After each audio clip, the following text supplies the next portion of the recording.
when we were in Serengeti, we couldn't film habit 3 of the 8 habits. So now I'm at home in Spain with Rafa, and we're gonna film it now so we can put all that together in our YouTube channel. So previously we saw habits 1 and 2, okay, which are focused on the path to independence. Habit 1 is about being, in the case of organizations, being outcome oriented for nature, and in the case of people, individuals, is to get control of your life, to know that life depends on you and you have to take decisions.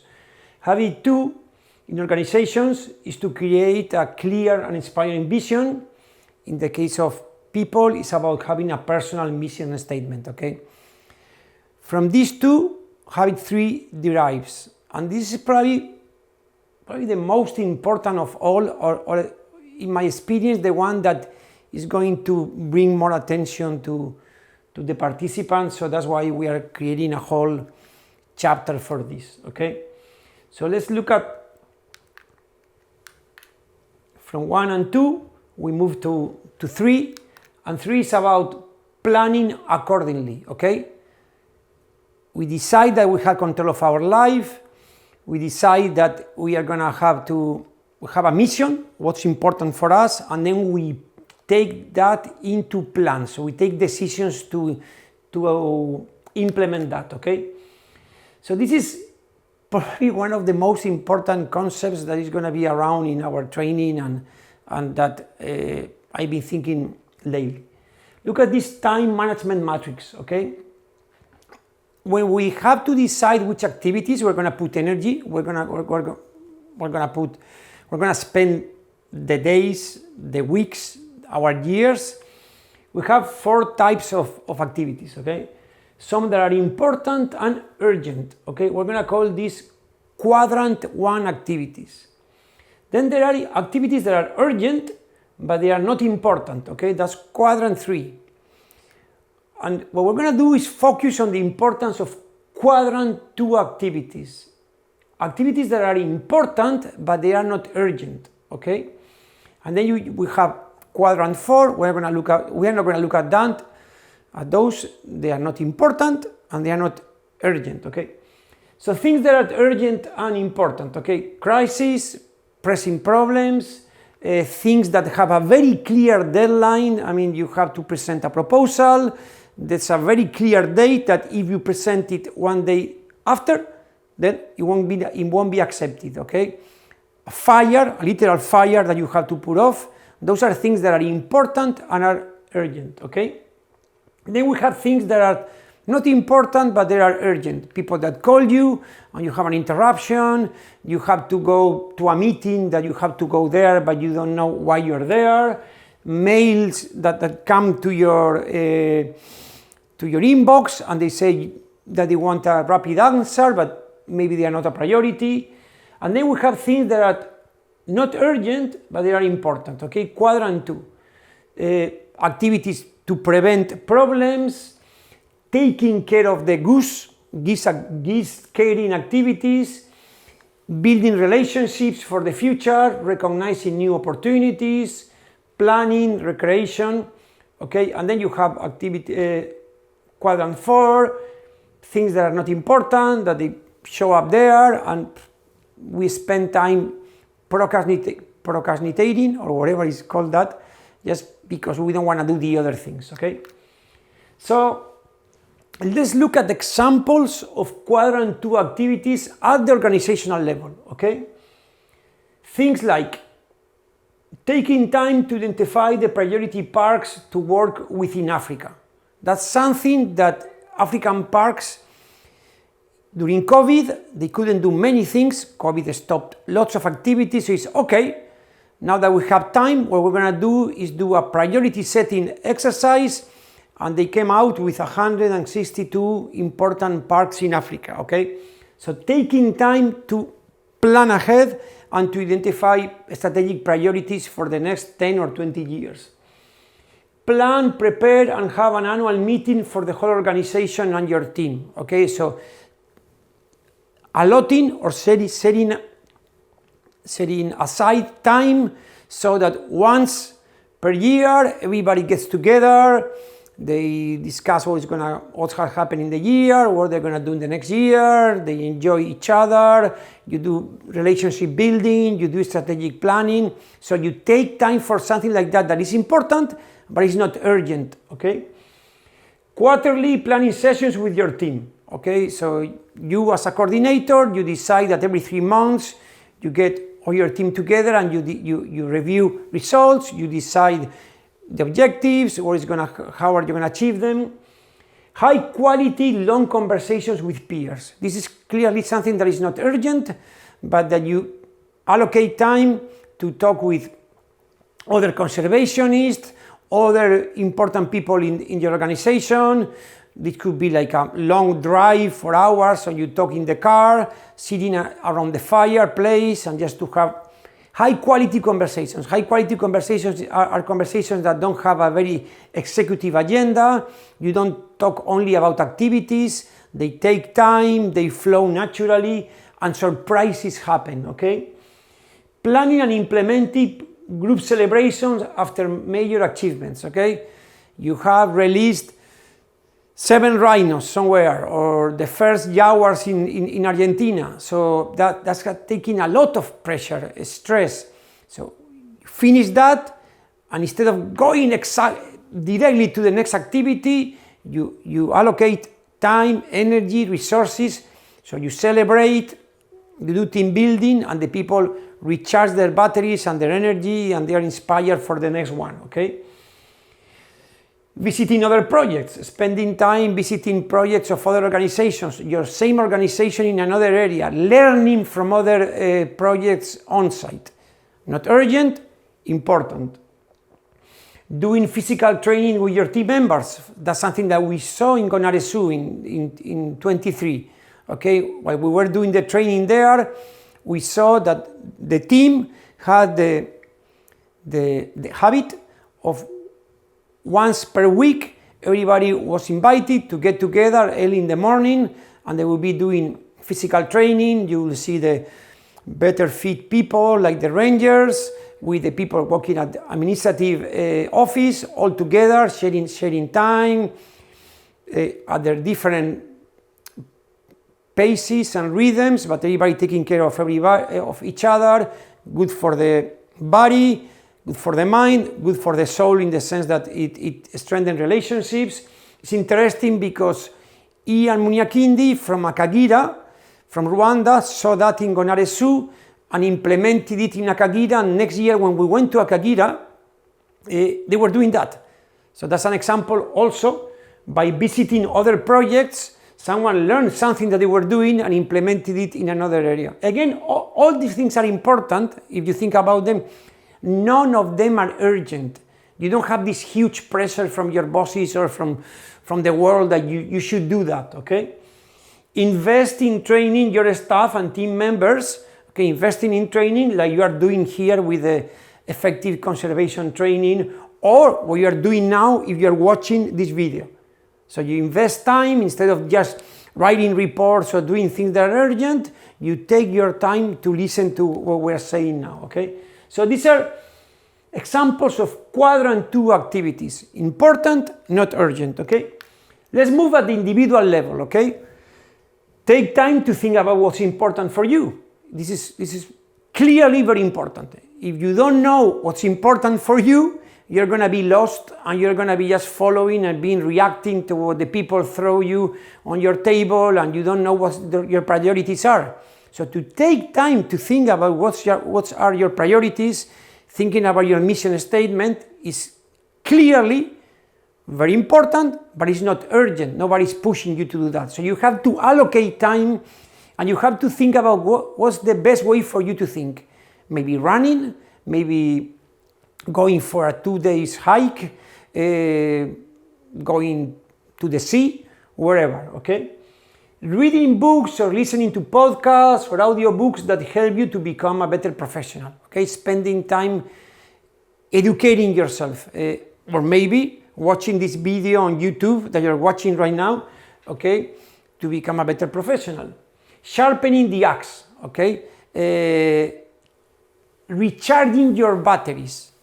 investing time in taking care of your body, your mind, your relations, and spirit. This is going to be habit 8 that you will see at the end. Okay, so habit 8 of the 8 habits is clearly a quadrant 2 activity. Okay, sharing meals and weekends with your family and friends. Okay, spending time with the people that you love outside of work and not talking about work. Okay, or getting together with your work colleagues in an environment in which you don't have to talk about work. So that's taking care of your heart, of the relationships, so you have a more balanced life. This is clearly important, obvious for everybody, but you don't have the pressure of something urgent. Okay, having a cup of coffee with the local mayor. Okay, I haven't talked to this mayor in this community for a long time. I'm gonna call him, I'm gonna call her, and why don't we get together for breakfast, we have coffee, and you listen. What are his or her concerns, what's going on, you get good intelligence about that. It's good for your work, it's good for the relations with your stakeholders. Clearly important, practical, not urgent, okay? And helping other parts of the organization in activities that make significant difference for the overall mission.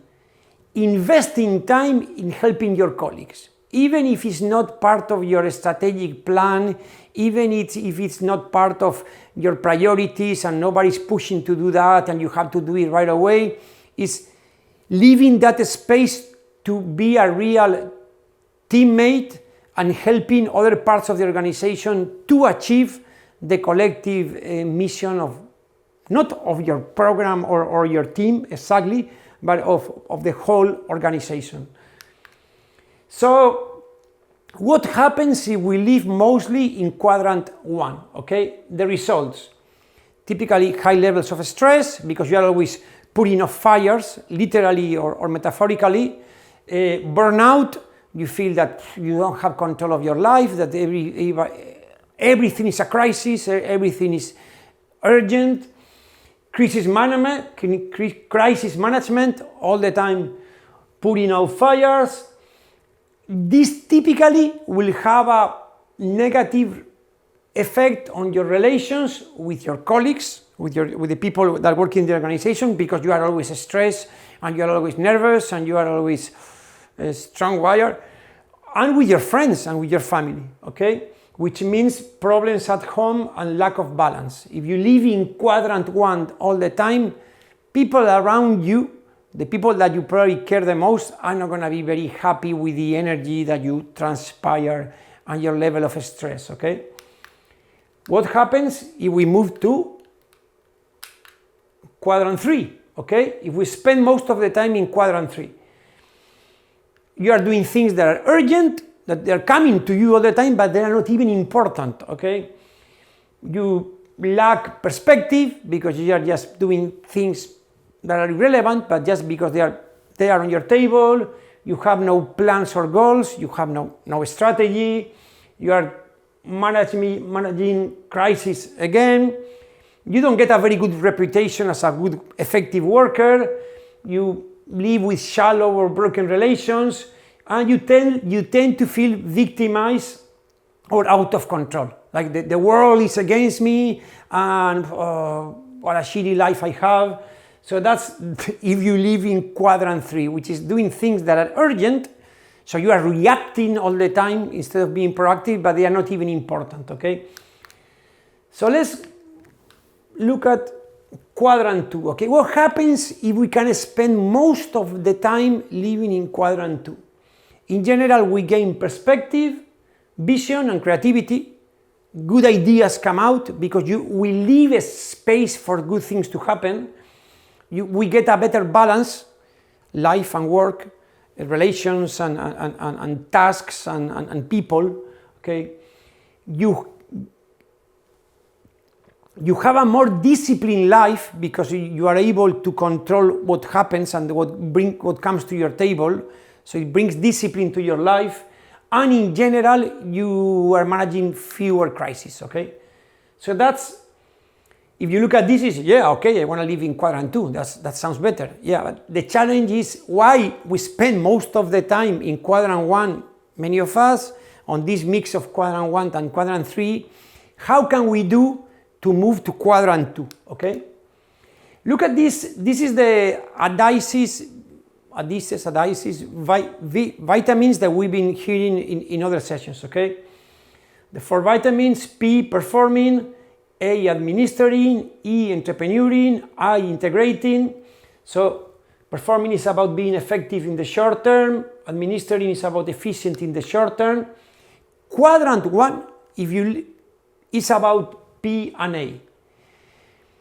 In general, and this is why I want to stress this, organizations, like most of the organizations where you are working, especially organizations that are successful, that are growing, that they are managing lots of programs in lots of areas, you're going to have a lot of P and A. And the pressure that is going to come to you is to perform. If it's a very P organization, or it's going to be to spend a lot of time doing administration, bureaucratic things, filling Excel files with the hours that you work every day, doing invoices, doing very complicated financial reports, doing lots of administrative steps to get to real action, okay, which action is P, performing. So living in quadrant 1 is very much about P and A.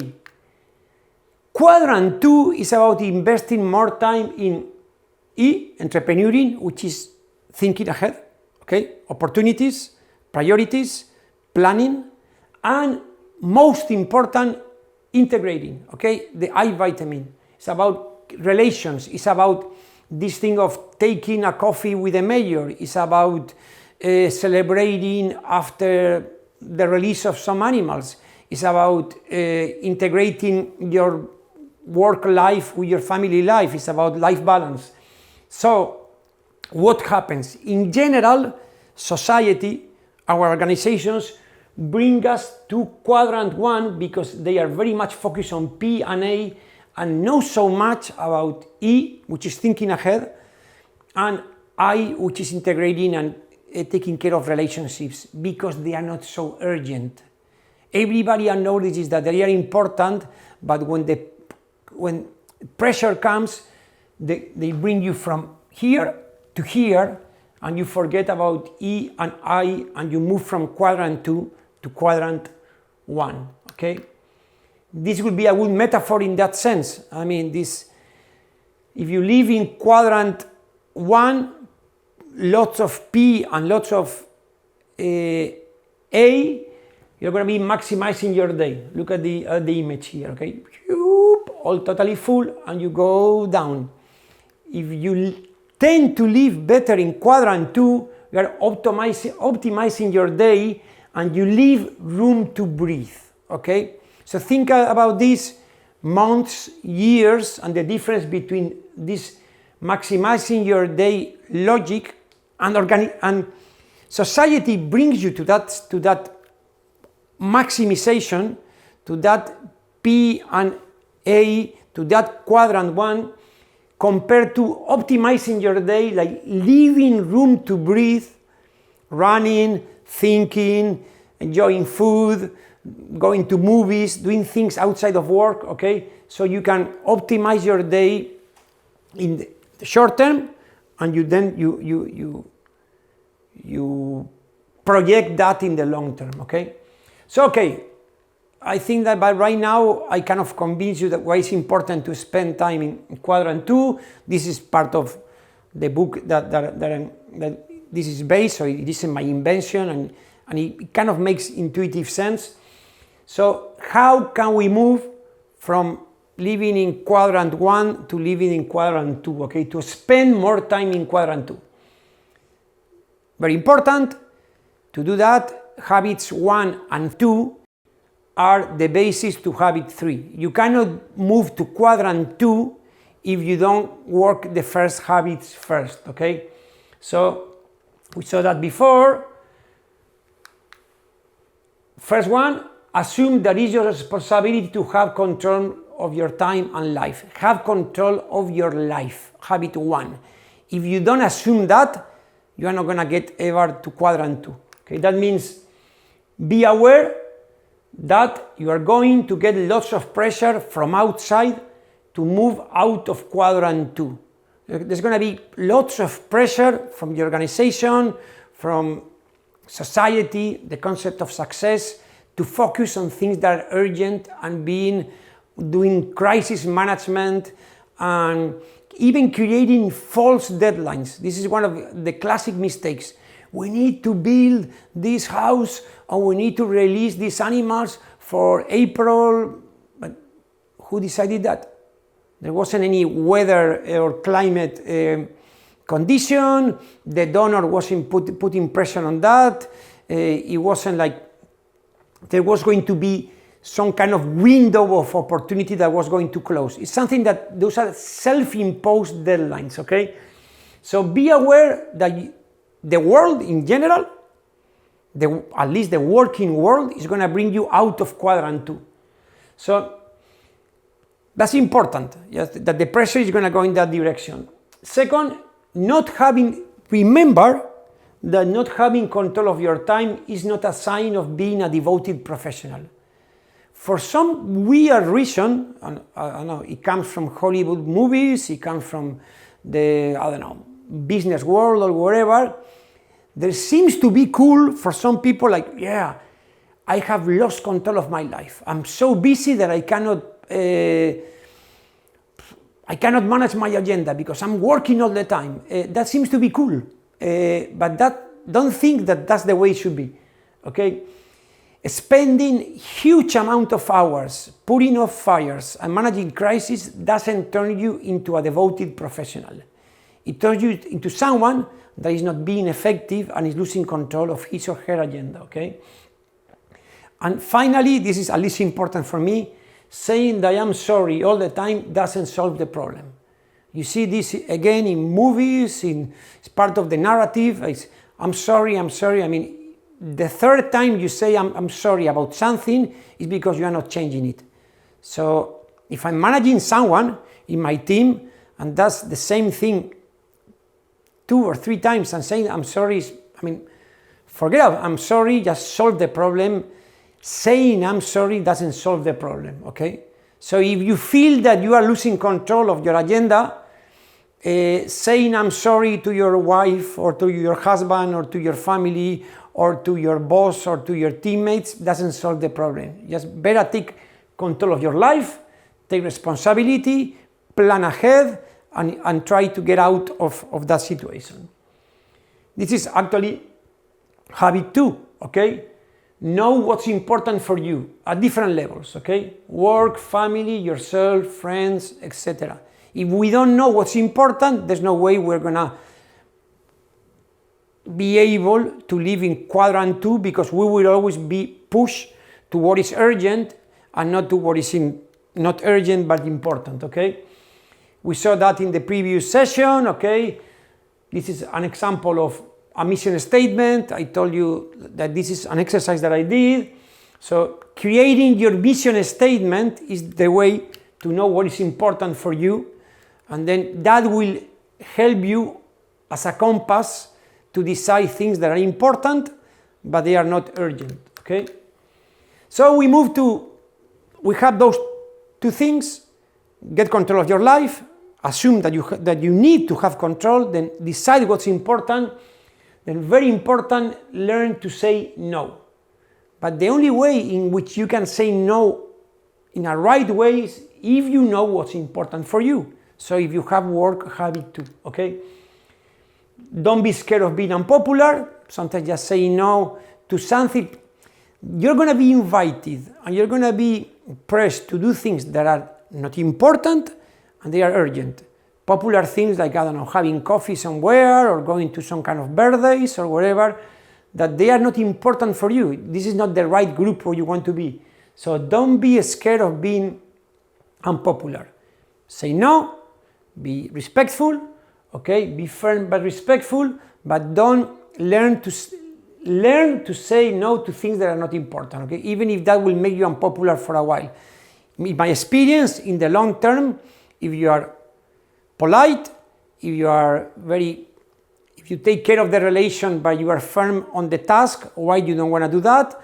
And you don't need to give lots of explanations. People, okay, will respect you after a while, okay, if you are coherent in that sense. Explain your reasons if you have to.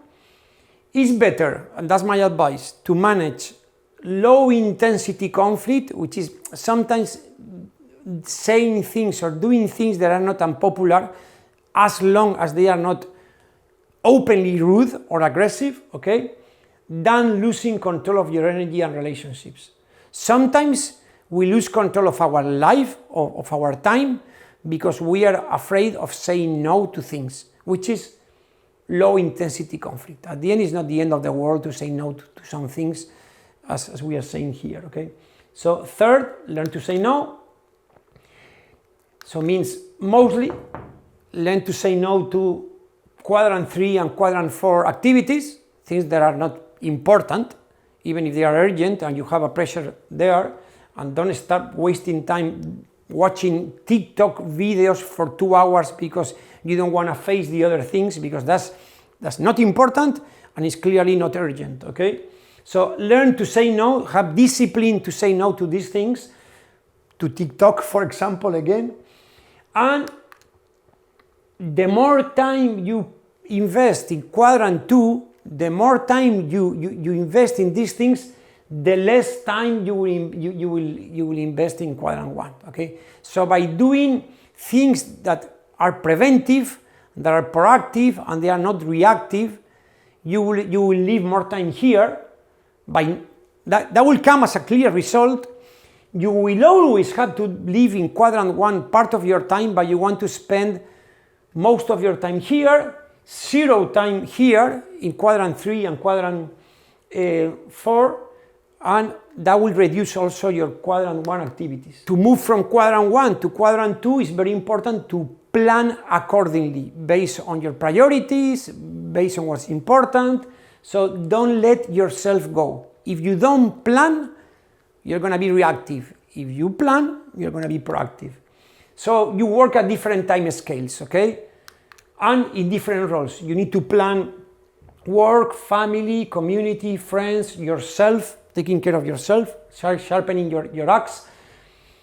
At different scales, 3 years, for example, I'm thinking, okay, if in 27, maybe we'll do a regional course in Australia, maybe that would be a good opportunity for the whole family to go to Australia. So I'm thinking 2 years ahead, what could be an expensive, complex trip for the family, but I know that if I don't plan it 2 or 3 years ahead, it won't happen. So some things, I don't know, moving to another house, buying a house, those are things that you have to plan with years of time, okay? Then you do annual planning for your organization, for example, and then you have your quarterly reviews of things.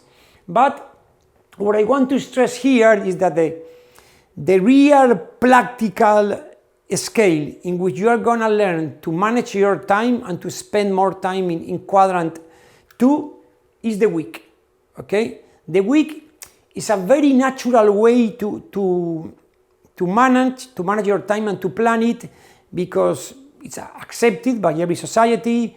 You have this kind of cycle where you have 5 days of work and 2 days of weekend. Almost every country has that. Depending on the organization, weekends are sacred or not, but everybody kind of assumes that there's a 7-day cycle of more work and some kind of relaxation. So planning at the weekly scale is the advice of the author, and in my experience it works very well, okay? So this is, for example, what I do. This is taken from my notebook. So Sunday evening or Monday morning, I start writing down the things that I have to do for the week, okay? And I write them down, and I don't think about the next weeks, okay? Then the next weekend or the next Monday, I will start again, okay? So I write them down, you have them there, and then once I've accomplished that, I highlight that, what's the result of this? First, it relaxes you. First, it sets priority for the week, okay? So you have a plan for the week. Second, it relaxes you of other things that you have to do, that you pass them to the other week. This will never end. This is like getting water out of the sea. It never ends. This is an eternal cycle of doing things, okay? But by focusing on the week, you relax on other things that you have to do. So you focus and you don't look at the whole sea and all the water you have to get out of the sea. You just focus on what you're going to do those days, okay? And then the good thing is, and this is what I learned, is by marking the things that you accomplish, and you can do that late Friday or Saturday, you have this feeling of accomplishment. This is clearly a shot of dopamine that comes to you like, I did it, okay? And then you relax. You relax as much as you can, okay? But you create this time in every week for relaxation. More time with your family, more time with yourself, sharpening the axe, okay? So this is an example of how you can manage the week to avoid this permanent sense of stress, like I have too much to do. Yeah, just focus. This is like a football season, okay? You cannot think about every game in the season. You focus on one game, and you play that game, and you focus in the next game. You are not going to be thinking 3 weeks ahead when you're going to play against Liverpool or Real Madrid, or you focus on the game for next Sunday, okay? Something interesting is like we had this on an online session with the first and second cohort, and then one of the participants, Jean-Paul from Rwanda, sent me an audio. That's good, but how can I do that? So what I told him is, I was thinking how to respond. That is, when you get at the end of the week, don't think about what you have to do, what you have left to do, because that never ends. Focus on what you have accomplished that week. Focus on the half full glass, okay? And that will give you a sense of relief and relaxation. And then I remember Jean-Paul sent me a beautiful audio saying how that has had a positive effect, and even his wife said that she felt that there was a change there, okay? So plan every week, focus on the next game, which is going to be the week, and then mark the thing that you have accomplished, so you can relax at the end of the week a little and have this feeling of accomplishment, okay? Instead of focusing on all the things that you will have to do, which you will write down at the end of the week on Sunday or Monday, and you will start again, okay? Let me see. So finally, delegate, okay? To move from quadrant 1 to 2, delegate activities that you don't have to do everything. That will get your table full empty of things, okay? That will release your desk of things that you have to do. Delegate, okay? That will create this space to breathe of the drawing that I showed you before, okay?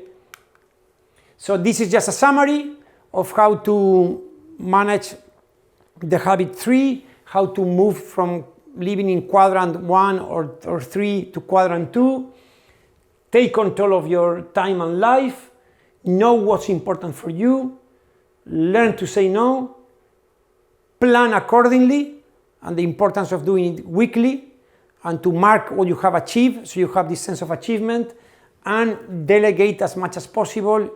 Don't micromanage, trust your team, strengthen your team, which is one of the big themes of all this training.